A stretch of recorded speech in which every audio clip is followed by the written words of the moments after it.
여러분 반갑습니다. 온라인 국어과외 독보적 국어 TV입니다. 오늘은 수능 특강 적용학습 고전시가 1강 공무도화가, 헌화가, 여수장, 우중문시에 대해서 수업할 건데요. 수능 특강 44페이지를 펴시면 되겠고요. 책이 없으시면 독보적 국어 블로그, 요 주소로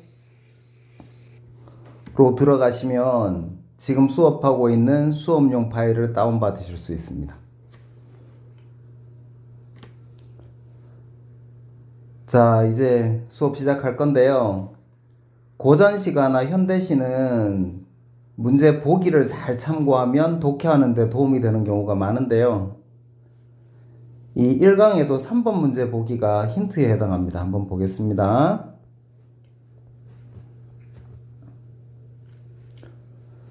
수능 특강은 45페이지 펴시면 되겠고요. 이 파일로 수업을 받으시는 분은 아래쪽에 3번에서 보기 정리해 놨는데 요 공무도화가에 해당되는 부분만 따로 발췌했습니다. 지금은 일단 수능 특강 위주로 45페이지 3번의 보기를 한번 같이 읽어보도록 하겠습니다. 우리가 배우는 고전문학 작품 중에는 배경설화나 창작 배경을 알면 쉽게 이해되는 작품이 많습니다. 가가 요 공무도화가죠. 공무도화가는 우리나라의 가장 오래된 서정시로 알려져 있습니다. 자, 가장 오래된 서정시랍니다. 고조선에 살던 백수광부의 아내가 술에 취해 물을 건너던 남편이 물에 빠져 죽는 사건을 겪고 지은 것이라고 합니다.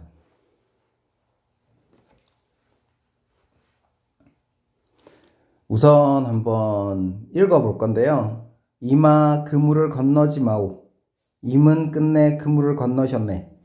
물에 빠져 돌아가시니 가신님을 어찌할꼬. 정말 짧습니다. 두 문장밖에 안 되기 때문에 여기서 무슨 대단한 내용이 있다고만 생각할 수는 없고요. 좀 눈여겨볼 만한 내용은 일단 화자의 정서, 그 다음에 물이 3번 나오는데 물의 상징적 의미 이렇게 2가지를 좀 눈여겨서 보면 좋을 것 같아요.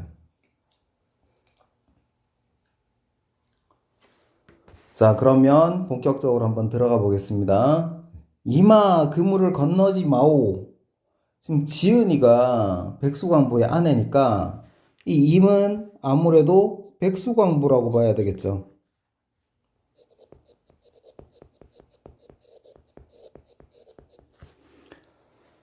그 물을 건너지 마오.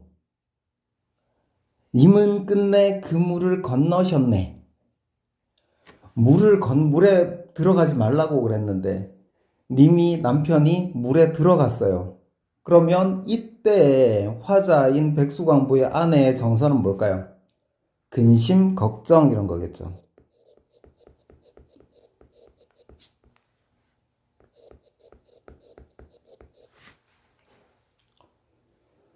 물에 빠져 돌아가시니 가신님을 어찌할꼬. 물에 빠져서 돌아가셨는데 내가 뭘 어떻게 하겠다, 의지적으로 어떻게 하겠다 무슨 방법을 내놓는 그런 건 아니고 가시님을 어찌할꼬 이렇게 하고 체념하는 모습을 보입니다. 그 체념은 아무래도 슬픔이나 안타까움에서 나온 거라고 볼 수 있겠죠. 그렇게 본다면 이 부분은 슬픔 또는 안타까움, 체념의 정서를 나타낸다고 볼 수 있습니다. 그럼 이번에는 2번째 물의 상징적 의미에 대해서 한번 생각해 볼 건데요. 니마 그 물을 건너지 마오. 자, 이 님이 물에 들어가면 뭔가 큰일이 날 거라고 생각한단 말이에요. 그러니까 물에 들어가지 말라는 게 님을 사랑하는 거잖아요.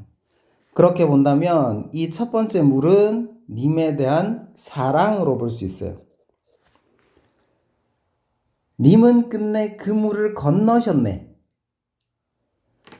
그러면 물에 들어갔어요. 물에 들어가게 되면 걱정했던 일이 일어난 거죠. 그렇게 해서 이별을 하게 되고요. 물에 빠져 돌아가시니. 세 번째 물은 님의 죽음을 의미합니다.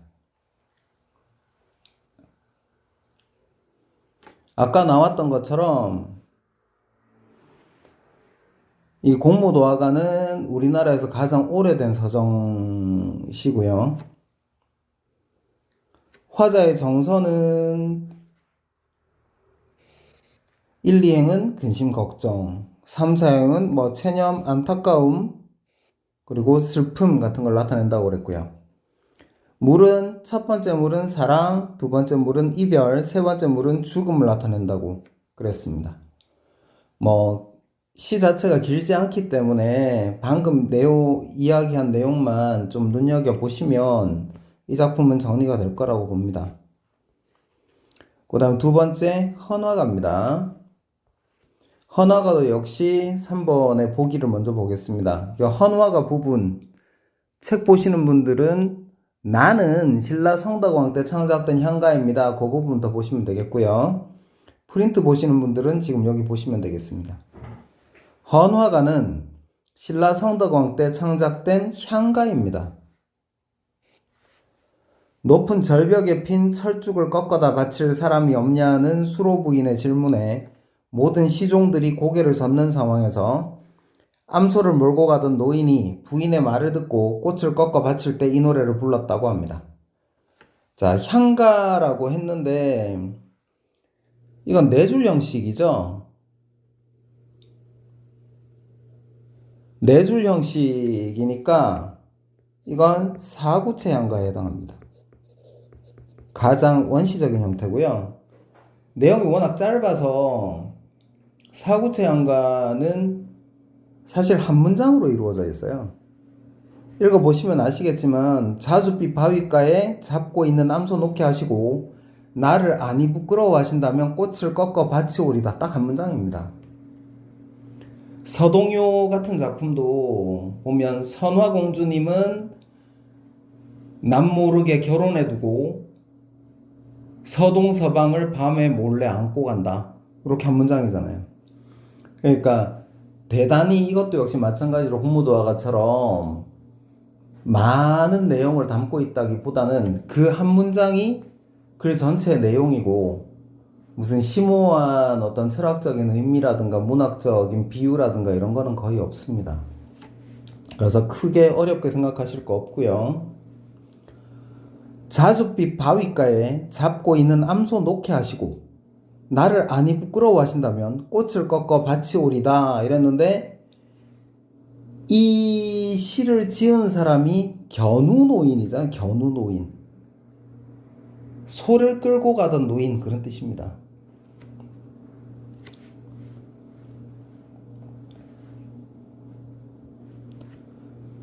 자, 자줏빛 바위가에 잡고 있는 암소를 놓게 하시고 누가요?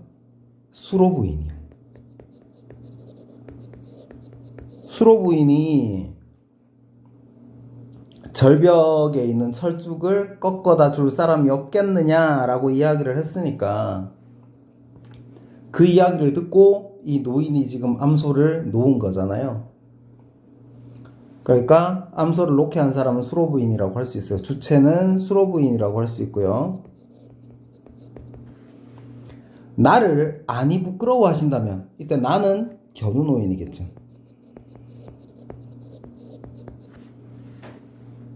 꽃을 꺾어 바치오리다. 나를 아니 부끄러워하신다면 가정법이죠. 이때 꽃을 꺾어 바치는 이유가 뭐겠습니까? 수로 부인이 너무 아름다우니까 그 아름다운 대상에게 느끼는 연모의 정을 꽃에다가 담아서 바치는 거라고 볼 수 있죠. 그래서 꽃의 의미는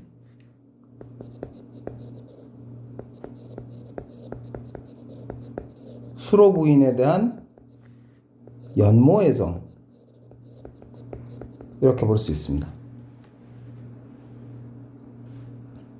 정리하자면요. 화자는 암소를 끌고 지나가던 노인.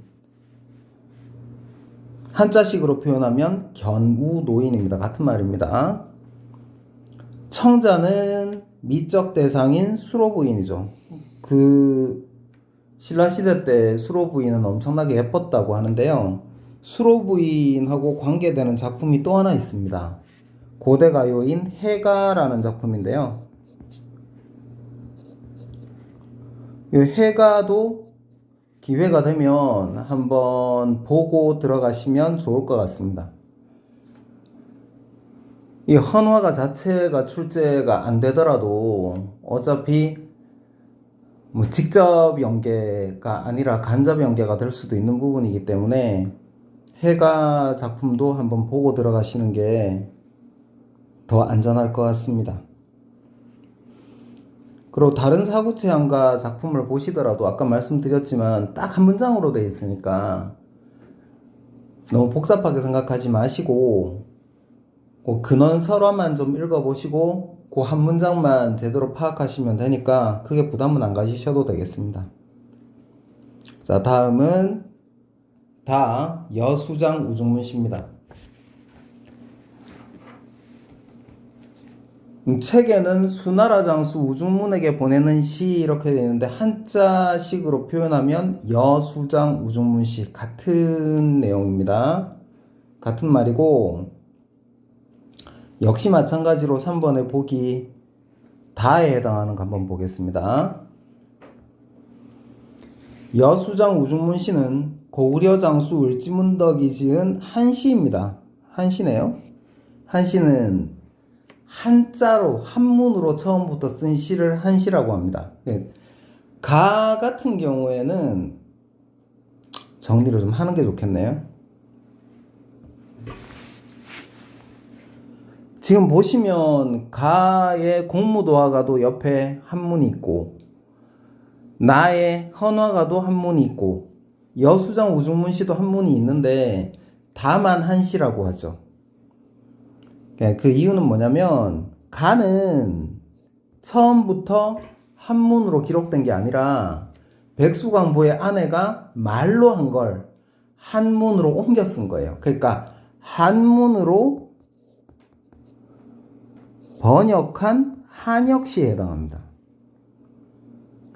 그러니까 지금은 한문으로 기록이 되어 있지만 원래부터 한문으로 쓴 게 아니기 때문에 이건 한시에 해당이 안 되고요.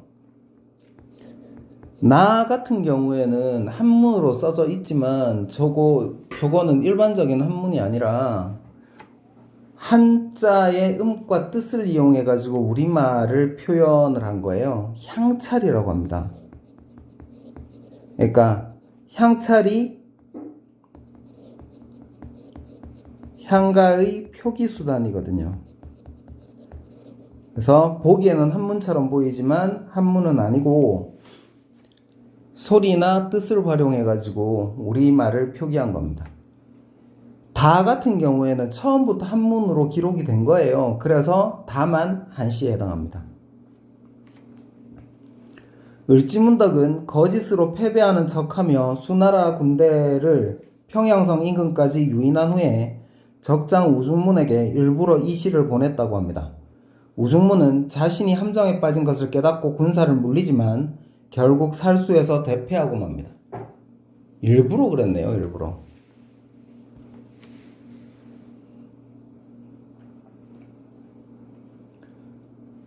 한번 보겠습니다. 신기한 계책은 천문을 꿰뚫고 묘한 계산은 지리에 통달했네.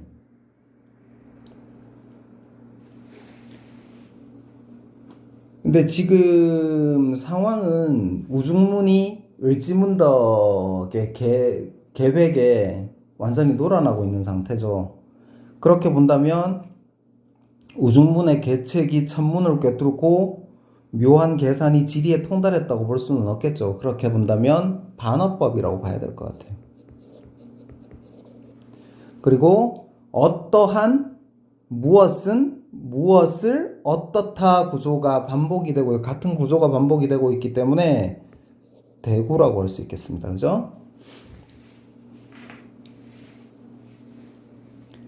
싸움에 이겨. 공 이미 높으니. 근데 일부러 져준 거죠. 일부러 져준 거기 때문에 싸움에 이겼다고 할 수가 없어요. 오히려 더 이상 너희들이 이길 일은 없다라는 뜻으로 볼 수 있습니다. 족함을 알고 그만두길 바라겠소. 표면적으로는 좀 그만둬 달라는 회유로 보이는데요.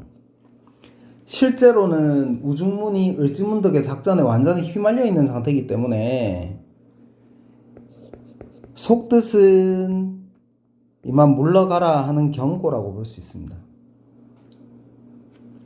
그래서 이 부분에서는 겉으로는 족함을 하고 그만두기를 바라겠소 부탁하는 것처럼 보이지만 오히려 을지문덕의 자신감이 잘 드러난다고 볼 수 있어요.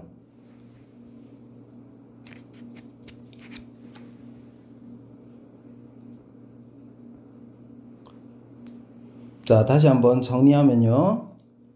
전체적으로 대구와 반어가 많이 쓰였고요. 표면적인 의미는 찬양, 회유 이런 걸로 볼 수 있는데 내면적인 의미는 다 조롱과 경고, 위협 이런 겁니다. 그래서 반어법이죠.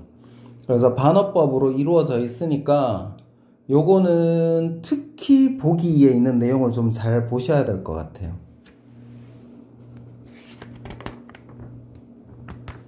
방금 수업 들으신 내용을 잘 활용을 하면 세 문제 있는데 쉽게 풀릴 겁니다. 오늘은 1강을 같이 해봤는데요. 다음 시간 2강에 만나기로 하고 오늘은 여기서 마무리하겠습니다.